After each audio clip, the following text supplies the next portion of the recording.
be with you, and a very warm welcome to you from all of us here at Powerscourt with Kilbride. We join together today for just a few moments. I'm slightly out of breath because I've been walking through the graveyard here, just back from school assembly this morning when I'm recording this on Friday. But we step out of our scripture, our prescribed scripture reading today, to hear that very short passage from the Gospel according to St. Matthew, in which Jesus asks us to look inward first before we start judging other people.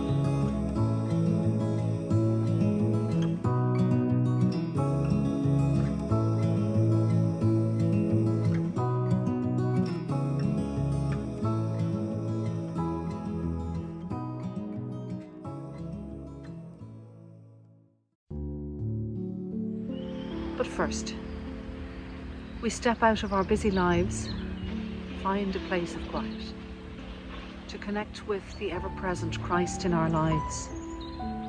We take a breath and take a moment to come to Him in prayer.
Jesus said to them, "Why do you look at the speck in your brother's eye, but fail to notice the beam in your own eye? How can you say to your brother, 'Let me take the speck out of your eye,' while there is still a beam in your own eye?"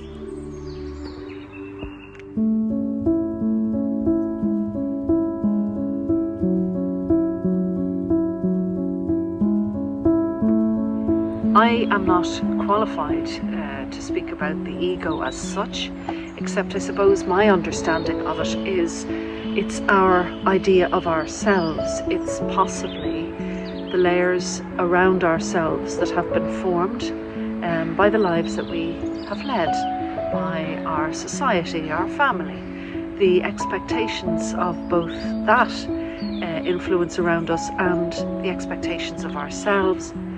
We form a persona, we form an ego, an identity, if you like.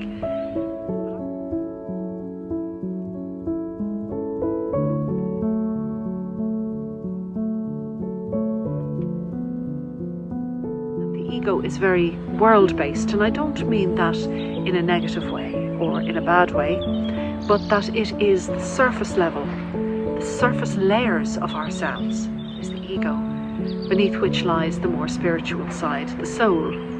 And you'll understand then the idea that Jesus was trying to cut through the surface levels of the self-knowledge or the ego and reach the heart of the person.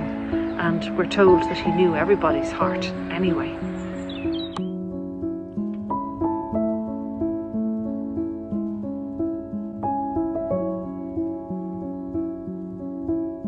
Scripture is all about shadow and light, or darkness and light, and a lot of us think that the shadow part of ourselves is a bad thing. We repress it, we ignore it, we push it down, we deny it. We certainly don't want it to be seen. It might be comprised of things we've done in our lives that we're ashamed of, the regrets we might carry. These all are part of the ego as well.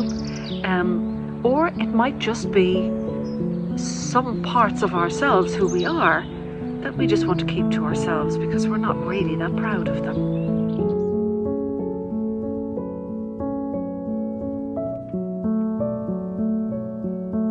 These shadow parts of ourselves, without addressing them or sitting in them or looking at them, they just become another layer of the ego. And worse than that again, they can cause us to look left and right of ourselves, at other people, to compare ourselves to other people, and to feel dreadfully unworthy at the end of the day, and possibly even become stuck in a rut.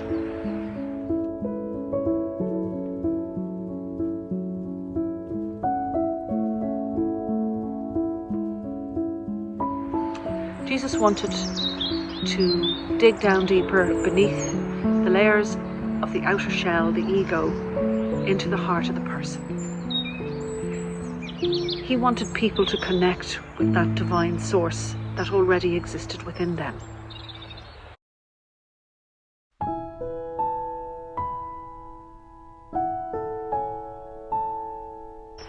But in order to do this, he was asking them to do the housework within themselves, to the extent that they could do it for themselves, to sit with their shadow side, to look at themselves in the face, warts and all, but to look at themselves through the eyes of God. And this is the difference. To realise, and this is what he personified in his life, the unconditional love of the divine that dwelt within them. I'm going to say that one more time. The unconditional love of the divine that dwelt or dwells within them and us. There is nothing that can take you from God. There is nothing that you have done in your past, or no shortcomings that you feel in your present, that can remove you from God's unconditional love. We cannot understand it within our human capacity. We certainly cannot understand it because of the worldly standards of love and the rules and regulations. But God's love can permeate our shadow side and can change us if we can take the time to sit with ourselves.